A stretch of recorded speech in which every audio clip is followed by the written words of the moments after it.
Yo, what's up mga homes? Mga homes, good morning.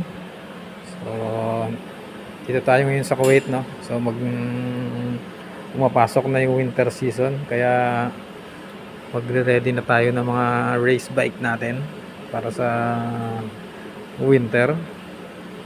So, ngayon ito yung motor, isa sa mini-maintain din natin itong RS660 na to. Ayan siya mga homes. So, ayan.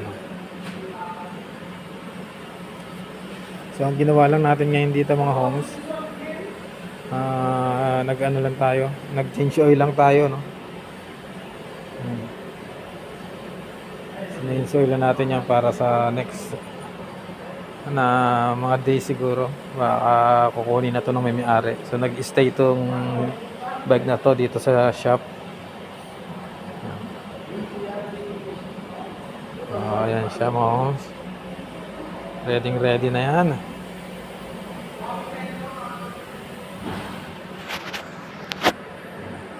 Isang montage muna tayo dyan.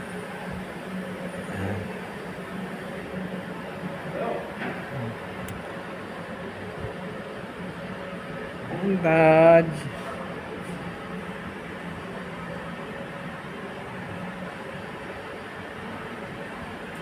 So, start natin siya mga homes. Try natin. Sound check natin siya. Okay. Ayan. Naka-acrophobic pala na exhaust yan. Na full exhaust yan mga homes. Nagandun sa dulo. Ayan. So, start natin mga homies.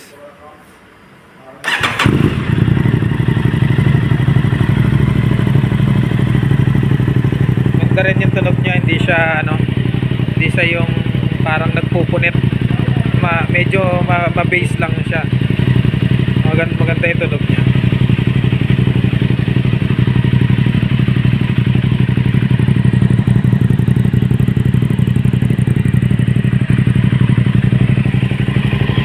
So, pinaandar ko muna siya, no, kasi nga kasasalin ko lang ng langis. So, magche-check tayo sa kung ano yung niya.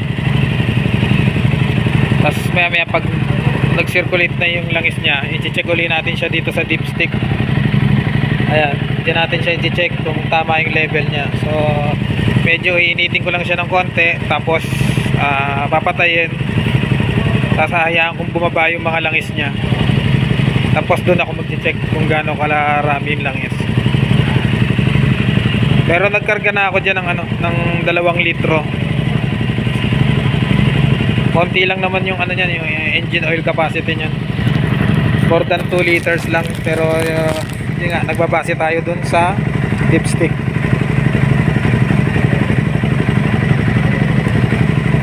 Tapos pag magsusukat tayo sa dipstick, ito yan, tinatanggal natin itong paddock stand nya.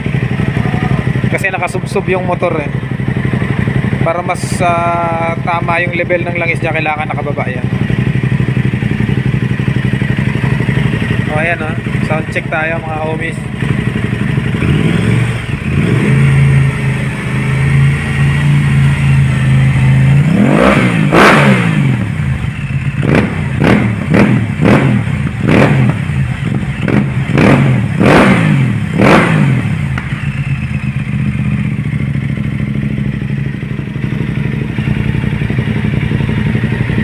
Ayan mga homes, okay na yan, papatayin ko na muna at mamaya antayin ko uling na bumaba yung mga langis para i-double check yung oil level niya mga homes. Salamat sa inyo mga homes, God bless.